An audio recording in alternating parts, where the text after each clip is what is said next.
Hey y'all, it's Caitlyn, and this is the first crafting video on Caitlyn's Crafts and Collectibles. We will eventually get into the HMBR video that I keep talking about, but anyway.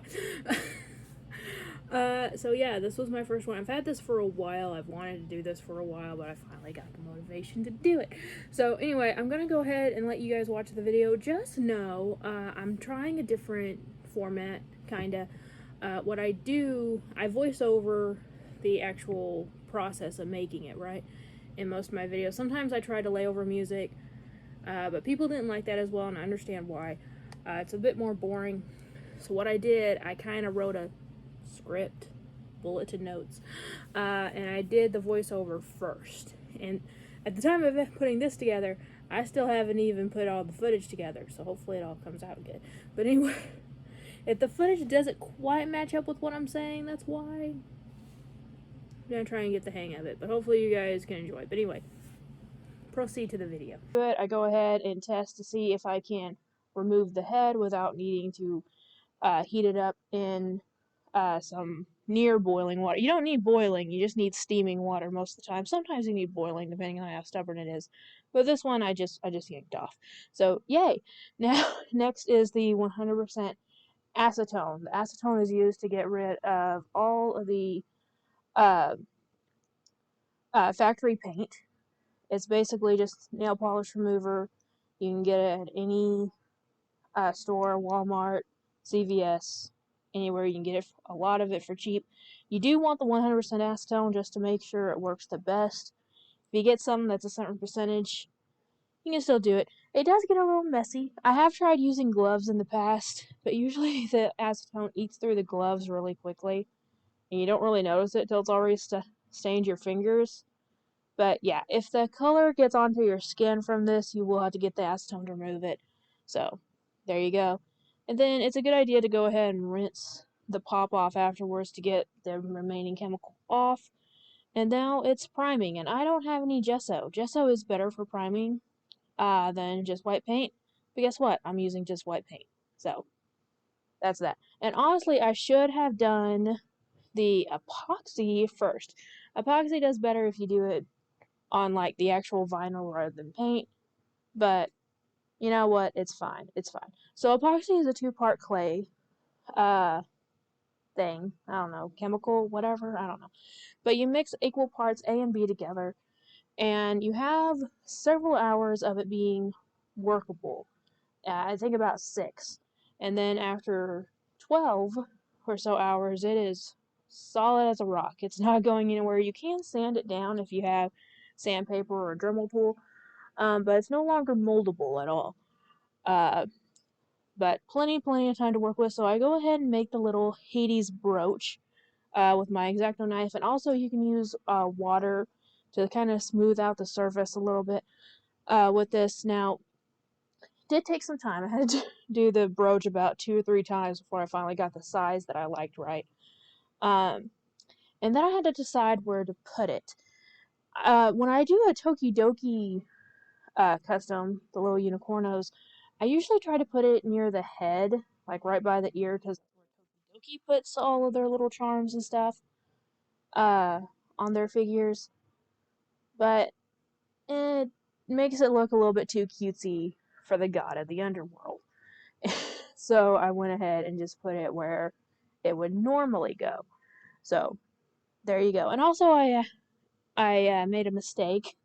I thought, you know what, let's just go ahead and paint the eyes yellow, and then I can go paint the gray-blue on later. No, after seeing it, I was like, if I put the blue on afterwards, it might turn green and be hard to paint over, so I wiped it off. But anyway, I don't know if that would have worked or not. Sometimes painting the eyes can be tricky, but this one, it worked fine in the end, but yeah, I might try that again later, but not for now. Now, onto the fire hair. Obviously, that's one of Hades' most distinct features, and since I'm not putting the robes or the clothes on to this figure, the hair has to be really, really spot on to be sure that people can realize that it's supposed to be Hades. And so I start by going in with the dark blue first and trying to figure out where I want the dark blue to end and the light blue to start on all of the fire pieces. The mane, the tail, all the one along the spine of the back, on each of the thighs, all of it everywhere. After I get a layer of the dark and the light on the fire, now it's time to figure out how in the heck am I going to blend this to make it look like fire. In the past, I've used a sponge technique where you get a little makeup sponge, put the colors you want on, and then dab onto it. Yeah, it didn't look good. It looks better for like a galaxy effect if you guys watched the live stream that the Cocktails and Crafts girls and I did on Brandy's channel, Geek Meets Eats. I made a galaxy unicorn. That's what I used. I used a makeup brush. Didn't work here. And then I tried to just blend the colors together. If you go way back on my channel, I took a Tokidoki Unicorno and turned it into Rapidash, which is the evolved form of Ponyta here. So I just blended the colors together to make a fire effect. It looked really good for that character, but I'm like, still doesn't look good for Hades. So then I just decided to go ahead and try our dry brush technique, and it ended up working a lot better, where you just take the excess paint off as much as possible, and just dab on the rest in really quick strokes, and it turned out looking really, really amazing.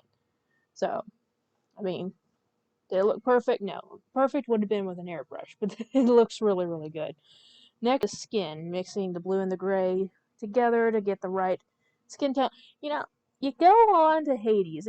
Yeah, Hercules is my favorite animated Disney movie, which is why I wanted to do this character, because I love him.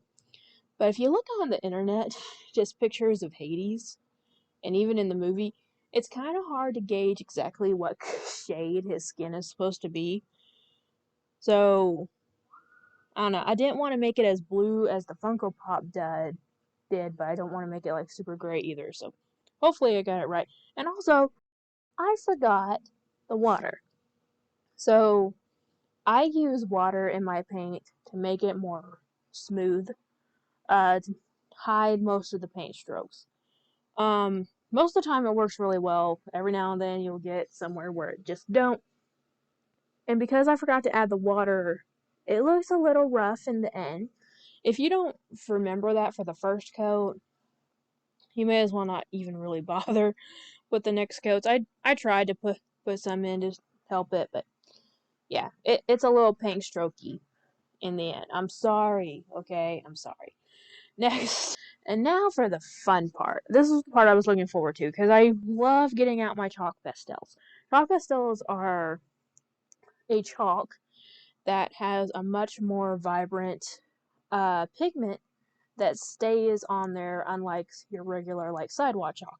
So I scrape a little bit off, blue and purple, mix it together. I get a damp paintbrush, not a wet one. Okay, you have to dry it off just to the part where it's damp. If you have it wet, it basically just turns into watercolor. Really, really bad watercolor. So you want to dampen your paintbrush just a little bit, tap it into the powder, and then just very carefully put it on. So I thought that would be good for the under eye of Hades, to make it look a little bit more smoky, not quite like makeup, but more like, dead. I think it looked really, really cool. So I only did it to the underside of each eye. And yeah, I think it turned out really cool. And then I attempted I know I kind of go out of order. I'm just doing this the way I did it in real time. I attempted to do a dry brush technique on the brooch with my gunmetal gray metallic paint, just to make it a little bit darker, but with the metallics it's so sheer, didn't really matter. So I ended up just going over some of the detailed areas. Can't really tell, but it's there. And then I also painted the hooves in that same metallic color. And now finally for the yellow angry eyes, I just made a little slanted eye on each one. Again, it was super easy. Don't know why. Sometimes it's hard to paint the eyes. I don't know why, but sometimes the eyes give me trouble. I'm just like, let me just do. Earlier I was just like, let me just do it the quick and easy way. Do it before I do anything else. And I was like, yeah, it's gonna look horrible. But this turned out really easy. On my spinner, fully done. my very old spinner that needs new batteries because I was pushing it to make it go. But anyway, so that was Hades made into the Pokemon Ponyta, or the Ponyta made into Hades, whichever way you want to say it. And we're back. So here is the completed project. This is Hades as Ponyta, Ponyta as Hades, whichever way you want to perceive it. I don't care. I think this turned out really, really well. You know, I mentioned the paint strokes before, but honestly, you know, I was talking to Cherie, I don't know, a few months back, and I was telling her, you know what, it's handmade, it's meant to look imperfect most of the time. If you want something that looks like it's factory done, it takes a lot longer, more precision. And honestly, I think this thing looks great even with the paint strokes. I know a lot of people get hung up on that, and I do try my best to tone it down as much as possible. But honestly, far away you can't tell. So I think it looks pretty good. Here is an up close look at it. Now, I didn't think about it until after I had already sealed it, but I could go in with some blue glow-in-the-dark powder with some glue or my Liquitex varnish and put it on the flames to try to get it to glow. I haven't done that yet, but we might end up trying that. But I think this looks pretty good. Now, the box does have the Funko Popping Unicorns custom sticker on it still, just because I still have some on hand. When I start getting low, I'll order mini versions of the current logo to put on it. But I think it's fine as it is, and it is currently up for sale. So if you guys want it, DM me. I'll let you know about what the price is. It'll probably be around $35 plus shipping, somewhere around there. If you guys want it, if not, I have other plans that could work for it. But anyway, that is the figure for today. I hope you guys enjoyed it. Also, I do have a quick question for you guys. Again, Eric mentioned a few weeks ago about the possibility of a custom themed mystery box. I don't know if I want to do a full-scale mystery box with like full-size pops or whatever, but I have been thinking about doing a mini pop or just a mini mystery box. So like blind bag figures, Tokidokis. I'm gonna start working on a Janky that Mama J sent me. She sent me a box of Jankies to customize. And you know, other little doubles I have here and there, different blind bag stuff. Let me know if you guys would be interested in that, and if so, how much would you be willing to pay for essentially a random, customized, miniature. So, you guys know how big, like, the Funko minis are. Yeah, a couple inches. Most, blind bag figures are about the same. So, this isn't it. I'm not touching my Sailor Moon collection. But just as a reference, like, what would you guys be willing to pay? Because usually the blind bags themselves can be anywhere from like $15 to $20 all by themselves. So I really do need y'all's opinion on how much you'd be willing to pay for a mystery box that had one custom minifigure. Just so I can get an idea of if it would be feasible, and if it is feasible, should I do like a full scale run of like 10 to 20, or should I do just like one of like 5, 8, something like that? I don't know. But just let me know. Just let me know. I need your opinions. And let me know your opinions on Hades here. I think he turned out pretty cute. I did message Michael from McDork's Pop, because he's another Hercules fan like me, and he gave me his seal of approval on it, so I was very happy at that. So I just love the way it turned out.